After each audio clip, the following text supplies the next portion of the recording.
Welcome back. This is part 2 of Module 7, and in this part we will be looking in detail at a particular myth story associated with Apollo because it brings up a number of very important issues in terms of the reception not only of mythology but ancient culture and society more generally in a modern context.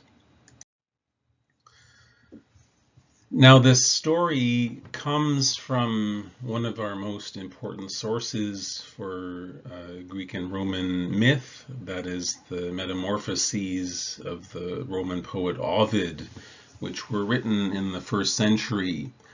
And this work, Metamorphoses, means changes or transformations. What Ovid does is he links together a long series of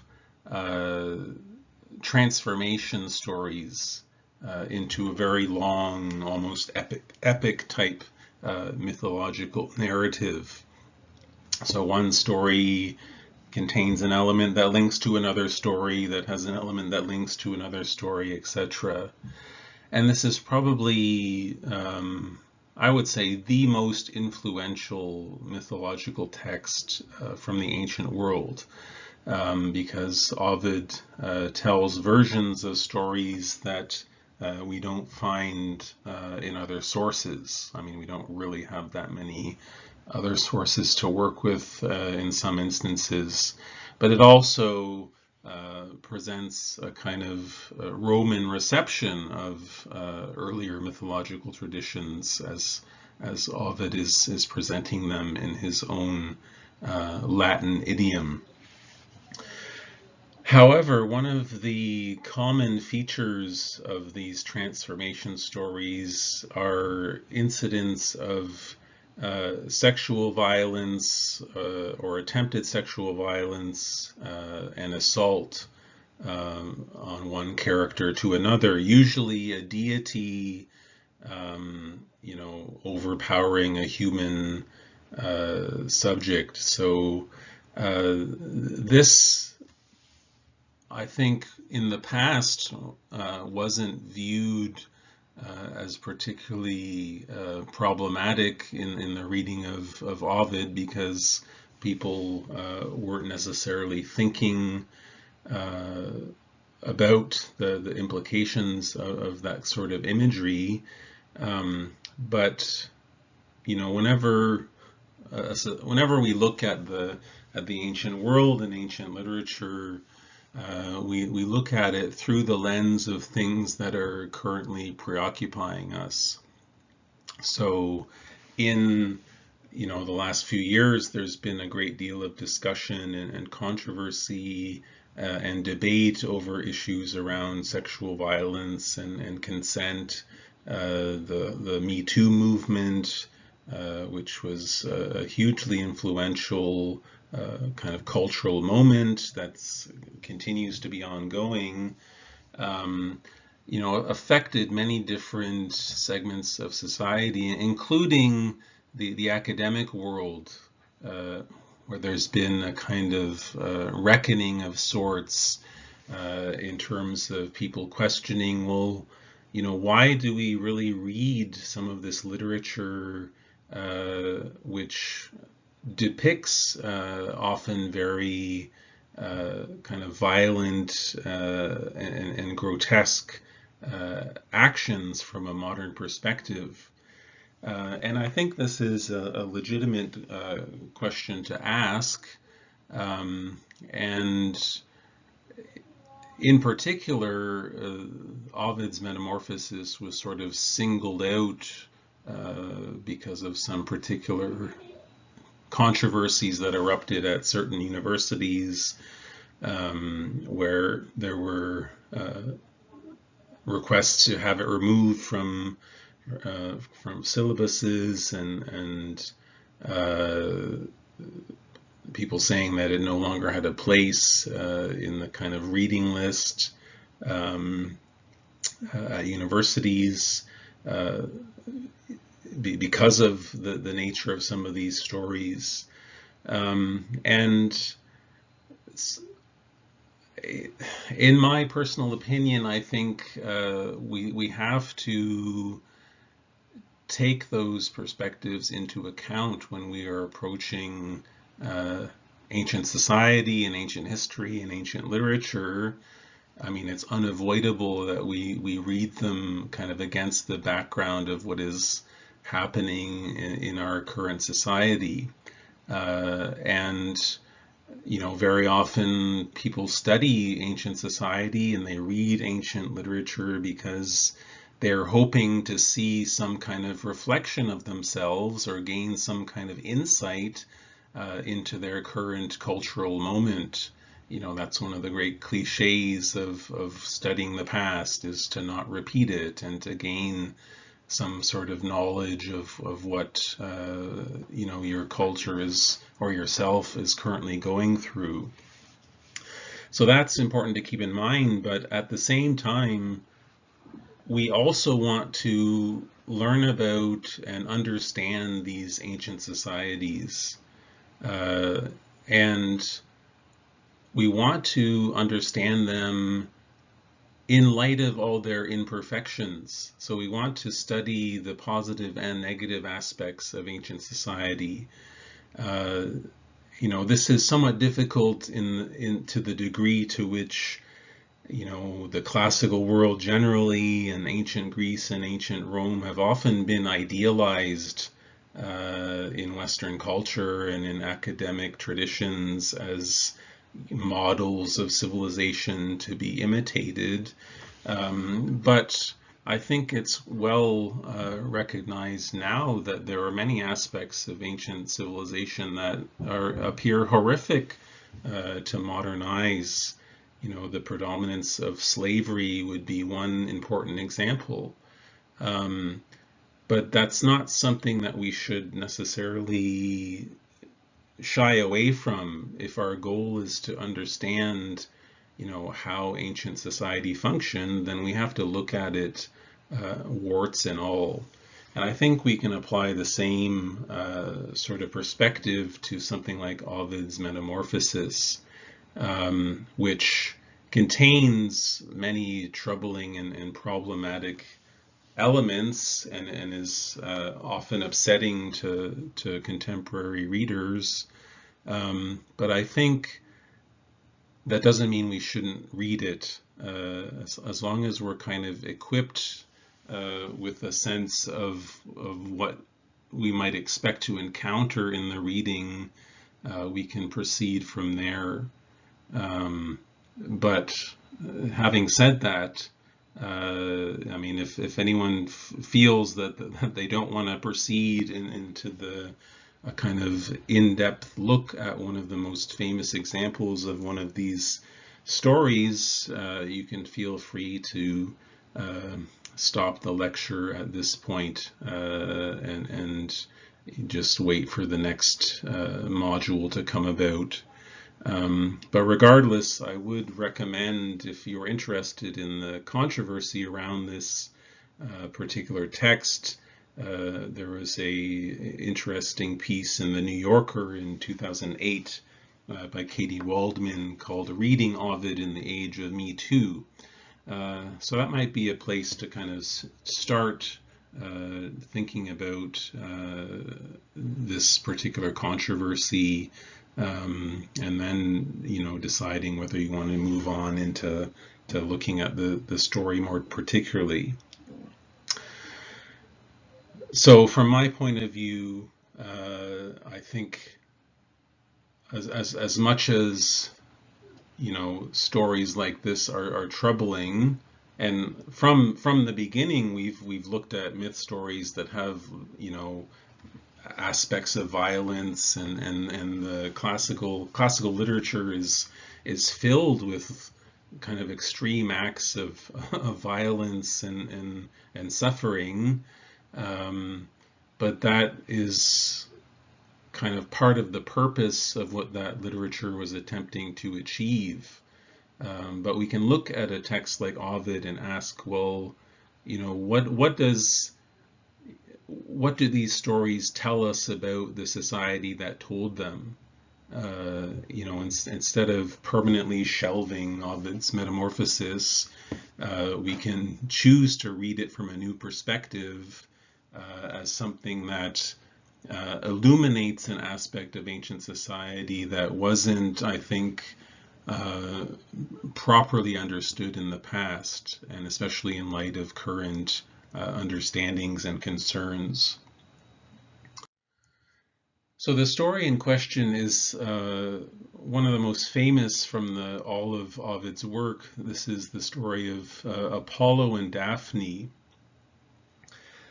Now, what's sort of surprising about the story in general is, Apollo is a god like any other, and as we saw when we began the course by looking at Hesiod, Eros, or desire, especially sexual desire, is portrayed as this kind of primordial deity. Eros predates most of the other gods and therefore has power and influence over all the subsequent gods as a kind of super deity almost.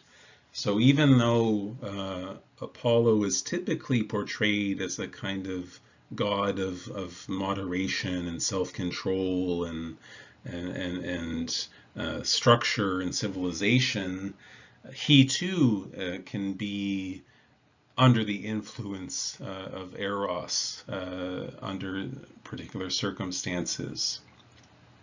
So we will look in detail at the narrative, but as you can see here in this 7th century sculpture, this is only one example of many subsequent depictions of this story through the ages. So that's another aspect that we'll look at, is the later reception of the story of Apollo and Daphne. So Ovid begins his story by talking about Daphne in particular. He says, Daphne, daughter of Peneus, was Apollo's first love, which not blind chance, but Cupid's savage anger gave. So he's already setting us up for a kind of ominous context for this particular story, that the Apollo's attraction to Daphne was a reaction due to Cupid's anger against him. He says, Apollo, arrogant at the serpent having been conquered, had recently seen this one bending his bow and string pulled taut.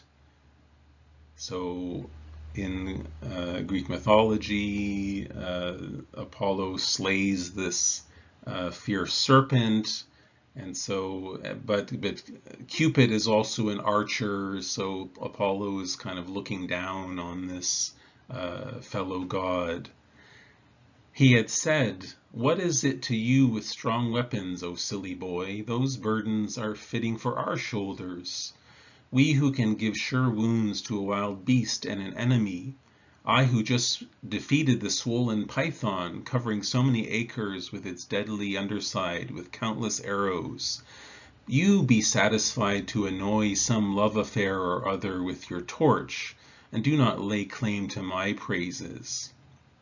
So Apollo here is boasting to Cupid or Eros, saying, you put those weapons away. I'm the one who is an expert in the bow, and I'm the slayer of dragons. You go, make people fall in love with each other, and don't try and play with the grown-up gods. So this is very offensive to Cupid, who, remember, even though he's often depicted in iconography as a kind of child figure, if in fact he is one of the primordial powers of the cosmos, then Apollo here shouldn't be talking down to him. Venus's son said to him, that is, so Cupid retorts here, O Apollo, although your bow may pierce all things, my bow will pierce you, and by as much as all animals yield to a god, by so much is your glory less than mine. So at the root of this story is a kind of rivalry between two male deities, and a kind of contest between them for who has more power and glory and priority. He spoke, that is Cupid, and after crashing through the air with beating wings, he quickly took up position on the shadowy peak of Parnassus. And from an arrow-bearing quiver he drew forth two weapons of differing purposes. The one repels, that one creates love. The one which creates love is golden and shines with a sharp point. The one which repels love is blunt and has lead under its shaft. So now Cupid's plotting against Apollo. How is he going to teach him a lesson? So he goes to his arsenal of weapons, and he has different types of arrows. One that causes people to fall in love, and another that causes people to resist love advances. So the god fixed the former in the Penean nymph, that's Daphne, but with the latter one he wounded Apollo's marrow through the pierced bones. One suddenly loves, the other flees the name of the lover. So Daphne here, she's really used as a kind of instrument in Cupid's plot of getting back at Apollo for dishonoring him. And we should remember that ancient society, particularly ancient Mediterranean society, is what sociologists call an honor-shame society. And the most important thing for people is to maintain their esteem or perception by the community, and the sort of worst thing that can happen is to appear diminished in the eyes of others. So when someone feels dishonored, actions and steps need to be taken to have that honor restored. But in this case, Daphne here is caught in the middle, because both Apollo and Daphne are sort of under divine compulsion. Apollo is being forced to pursue Daphne. Daphne's being forced to flee from him. So one suddenly loves, the other flees the name of the lover, rejoicing in the hiding places of the woods and with the spoils of captured beasts. And as an imitator of unmarried Diana, a ribbon was restraining hair placed without rule. So interestingly, here Ovid portrays Daphne in kind of imagery associated with his sister, Artemis, who is Diana to the Romans. So that may even add a kind of more problematic element to the dynamics of the story. Ovid says, many sought her, having rejected those seeking, and patient and free of a man, she roams the pathless wood. So she's essentially like Artemis, that is Diana herself. She kind of rejects the norms of the kind of patriarchy of the city and domestic married life to be free ranging in the wilderness. So as Ovid says, nor does she care for what hymen, what love, what marriage may be. Hymen is a god of marriage. Often her father has said, daughter, you owe me a son-in-law. Often her father has said, daughter, you owe me a grandson. So here she's presented with the kind of imperatives of society. Her father isn't asking her, will I have a son-in-law? Will I have a grandson? Notice it's not a granddaughter, but a grandson. These are essentially commands from the father to the daughter. You owe me. You have to get married. You have to produce children. So this is that dichotomy that we saw in the last module, that Artemis represents, this kind of non-domestic, non-married, virginal independence. So Ovid here says about Daphne, hating matrimonial torches like a crime, she had colored her beautiful face with modest redness, and clinging with charming arms on her father's neck, she said, "O dearest father, allow me to enjoy perpetual maidenhood." Previously, Diana's father allowed this. So this Artemis Diana imagery is developed even further by Ovid. And this kind of heightens the misfortune, because of anyone, Daphne is somebody who absolutely doesn't want to be pursued by someone like Apollo. She doesn't want to be in love. She doesn't want to get married. She's made those wishes clear. Indeed, he complies, Ovid said, but that beauty forbids you to be what you desire, and your beauty resists your vow.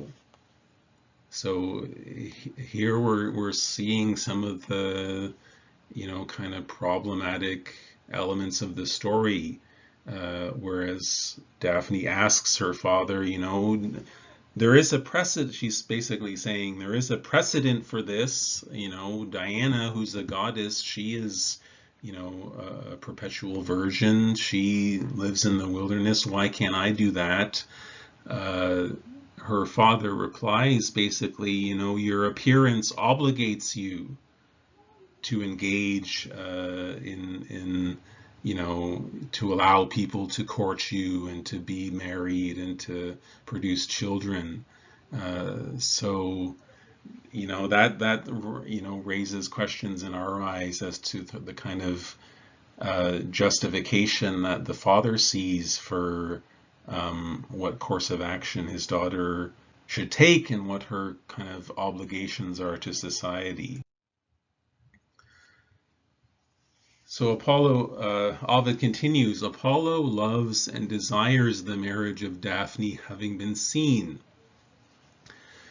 and which he desires he hopes, and his own oracles deceive him, and as light stalks are burned after the harvest has been removed, as hedges are burned with torches, to which by chance the traveler either moved too close or is abandoned now at dawn, thus the god departed into flames, thus his whole heart he is burned, and he feels futile love by hoping.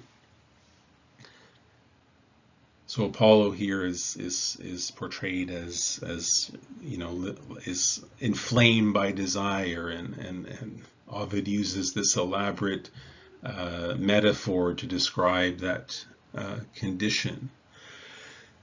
He says, Apollo sees that her hair hangs disarranged at her neck, and he says, what if it be arranged? He sees her flashing eyes like fire in the stars. He sees her lips, which it is not enough to have seen. He praises her fingers and hands and arms and upper arms, and more than the middle naked. If something lies hidden, he imagines them better. So, the kind of creepiness, I guess, from our perspective of the story even develops further. Here we have Apollo portrayed as closely examining all of Daphne's features and really objectifying her as the object of his desire. She flees faster than a light breeze and does not stop at these words, calling her back. So now Apollo's pleading because, again, she's under compulsion by Cupid to flee his advances, but that only causes Apollo to pursue her more. He says, I beg you, nymph, daughter of Peneus, remain. I pursue not as an enemy, nymph, remain. Now these references to nymphs, this is, a kind of spirit of the wilderness in classical mythology. Thus the lamb flees the wolf, thus the deer the lion, thus the doves flee the eagle on a trembling wing. Each flees its own enemies. Love is the cause of my pursuit. So Apollo's trying to convince her, you don't have to be afraid. I love you. I'm not an enemy.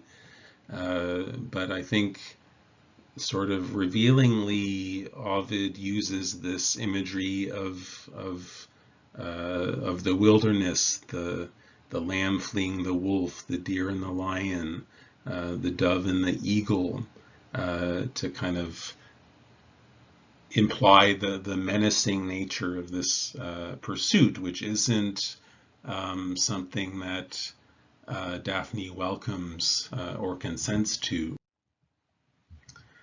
Miserable me, Apollo says, do not fall forward, do not let the briars scar your thighs that are undeserving to be injured, and do not let me be the cause of your pain. The places where you hurry are harsh. I pray that you run more gently and restrain your escape. I myself will pursue more gently. So now he's giving her all these instructions. Don't do this, don't do that, slow down so, I can catch up with you. Yet examine who you please. I'm not an inhabitant of a mountain. I'm not a shepherd, nor uncouth do I guard herds and flocks. So here he's boasting, what are you running away for? I'm the god of civilization. I'm not some humble shepherd. Why are you rejecting me? So this is the madness of Cupid that continues to compel him on his pursuit. You don't know, O thoughtless one, you don't know who you flee. So now, of course, he begins insulting her because of her resistance to his advances, and therefore you flee. To me, the land of Delphi and Claros and Tenedos and the royal palace of Parata are devoted. So he's going through his resume. Jupiter is my father. Don't you know who my father is? You would be lucky to be with me. What will be, what was, and what is revealed through me. I have prophetic power. I can tell the past and the future. Through me, songs harmonize with strings. So, again, he's in his pursuit. He's going through all of his qualities as a way to try and, earn her sort of surrender to him. Indeed, our arrow is sure, yet surer than ours is the one arrow which has made wounds in my empty heart. Medicine is my invention, and I'm said to be aid bringer through the world. Even power of plants was put under our control. Woe to me, because love is curable by no herbs, nor the skills which benefit all benefit their master. So here there's an inkling of self-reflection in the sense that Apollo kind of marginally recognizes that he's under some kind of spell or divine compulsion. Even though he's the god of medicine, there's nothing available to him that will cure this affliction that he has, because he had offended a god that is ultimately more powerful than him. So Ovid continues, with fearful running, Daphne fled him about to say more, and she left the unfinished words with him himself. Then also she seemed graceful. The winds were exposing her body, and her garments were fluttering against her, exposing the opposing breezes. And a light breeze was giving her hairs to be driven back, and beauty was increased in flight. But indeed, the young man god doesn't endure to further waste his flatteries, and as love himself warned, he pursues her footprints with his stride let go. So here Ovid introduces another metaphor. As when a dog has seen a hare in an empty field, and this one seeks prey with its feet, that one's safety, one like one about to grasp, now and now hopes to hold it and grazes its footprints with his stretched out snout, The other is in doubt whether he was caught, and snatches himself from the very jaws, and escapes the touching mouth. Thus God and maiden, he is swift with hope, she is swift with fear. So once again, we have this animal imagery that's introduced. And remember when we were talking about the rituals of Artemis, how, you know, available unmarried young women were associated with animals in the kind of ideology of ancient societies. So that's coming out in the story here, that the pursuit of Apollo's pursuit of Daphne is like a dog hunting its prey. So that even, you know, adds to the kind of you know, dark, menacing imagery that's being developed by Ovid.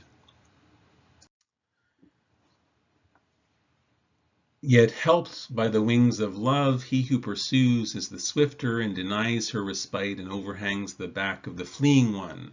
So he's getting closer and closer as she flees from him, and blows on her hair spread on her neck.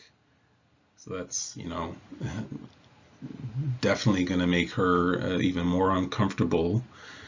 With her strength spent, she paled, and having been conquered by the effort of swift flight, watching the waves of Peneus, she said, O Father, or Father, bring help, O rivers, if you have divinity, destroy my shape, by which I've pleased too much by changing it.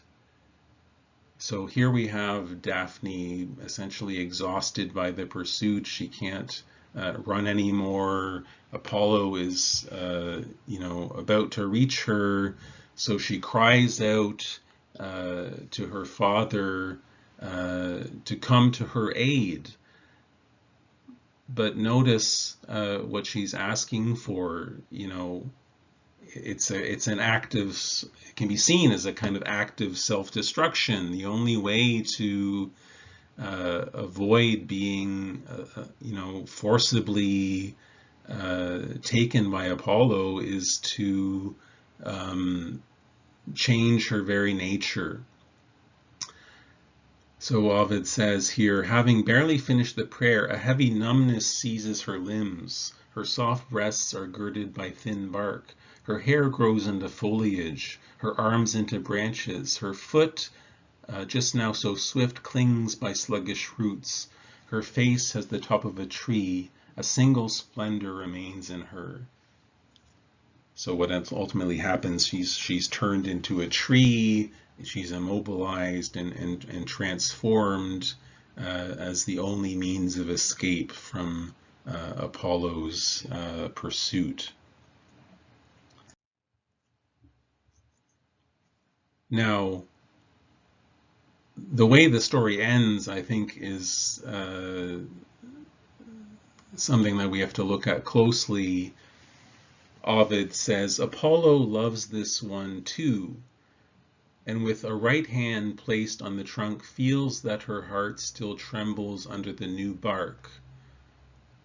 So essentially, it would seem Apollo still kind of gets what he wants, even though Daphne had asked for this transformation to escape him. He still ends up placing his hands on her. And having embraced the branches as limbs with his own arms, he gives the wood kisses, and the wood shrinks from the kisses. So now she can't move. She really can't do anything further in this scenario. She's, you know, been rooted into the ground. The god said to her, since you can't be my bride, at least you will certainly be my tree. So he possesses her nonetheless, even though she has successfully eluded his sexual advances. He's going to, you know, adopt her as his kind of patron form of tree. My hares will always have you, my lyres will have you, my quivers will have you, O laurel. That's what Daphne means, is the laurel tree. You will be present, and this is also interesting, you will be present for the Roman generals when a happy voice will sing triumph. and the Capitoline will see long processions, the same most loyal guard for the Augustan doorposts. So not only is Apollo essentially, seizing her as his own personal emblem, but this is an emblem that will be put on display in the context of Roman imperialism when these military parades happen in the city of Rome and the triumphal processions of the conquering generals occur. The laurel tree will be, and the laurel branch will be, a very important symbol. So there were, there's this ideological connection that's made to violence and conquest on a kind of global scale, which is what the Romans themselves are engaged with. In the middle of the doorposts, you'll stand and protect the oak garland, and as my head is worn with unshorn hairs, you also bear always the everlasting praise of your foliage. Apollo had finished. The laurel nodded with her made branches, and the treetop, as if it were her head, seems to have shaken. So, in the end, Daphne's portrayed as kind of acquiescing and giving up, bowing her head to Apollo's kind of ideological agenda here to turn her into a symbol of Roman conquest. So you can see that there's many different levels where this story appears to us in our current cultural context as extremely problematic. And it is difficult to read for those reasons, but it also sheds light on some very important issues that are, key to understanding Roman society, and illuminating some problematic aspects of that society. At the same time, as is often the case, this story has been retold by modern authors. It's been depicted many times in various, visual forms, but we have a couple of poems by modern poets who attempt to kind of revisit the story of Daphne. This first one is written by the poet Anne Sexton. It's called "Where I Live in the Honorable House of the Laurel Tree." And in this retelling of the story, Sexton says, "I live in my wooded legs, and oh my green, green hands. Too late to wish I had not run from you, Apollo. Blood moves still in my bark-bound veins." So she's drawing directly on the imagery we find in Ovid, but this is so typical of the way in which classical myth stories are constantly recycled and reimagined and reinterpreted over the course of time. I who ran nymph foot to foot in flight have only this late desire to arm the trees I lie within. The measure that I have lost silks my pulse. Each century the trickeries of need pain me everywhere. Frost taps my skin and I stay glossed in honor of you. An honor for you are gone in time. The air rings for you, for that astonishing right of my breathing tent undone within your light. I only know how untimely lust has tossed flesh at the wind forever and moved my fears towards the intimate Rome of myth we crossed. I am a fist of my unease as I spill towards the stars in the empty years. I build the air with the crown of honor. It keys my out of time and luckless appetite. You gave me honor too soon, Apollo. There is no one left who understands how I wait, here in my wooden legs and oh my green, green hands. So here, Sexton kind of expands upon Daphne's perspective, and her version is a kind of lamentation and feeling of regret for what has transpired, and as a way to give voice to Daphne sort of after the fact. Now we have another more recent reimagining, this from Alicia Stallings, a poem from 1999 called Daphne. Here we read poet, singer, necromancer. I mean, that's an interesting word to apply to Apollo. He's not typically associated with raising of the dead through magic. But here she says, I cease to run. I halt you here, pursuer with an answer. Do what you will. What blood you've set to music, I can change to chlorophyll and root myself, and with my toes win to subterranean streams. Through solid rock my strength now grows. Such now am I cease to eat, but feed on flashes from your eyes. Light to my new cells is meat. Find then, when you seize my arm, that xylem thickens in my skin, and there are splinters in my charm. I may give in, I do not lose. Your hot stare cannot stop my shivering with delight, if I so choose. So here, the poet's taking the story of Daphne and Apollo and bringing in another perspective that it's a more sort of, I guess, self-assured Daphne that's speaking here as one who, escaped Apollo and in fact doesn't care what he does because she has been, transformed into a more self-sufficient form that actually feeds on him. The references to light and photosynthesis here.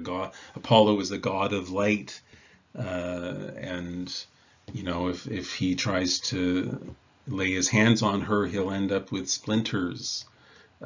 So it's a kind of, I guess, attempt to rehabilitate the story and give a different kind of voice to Daphne.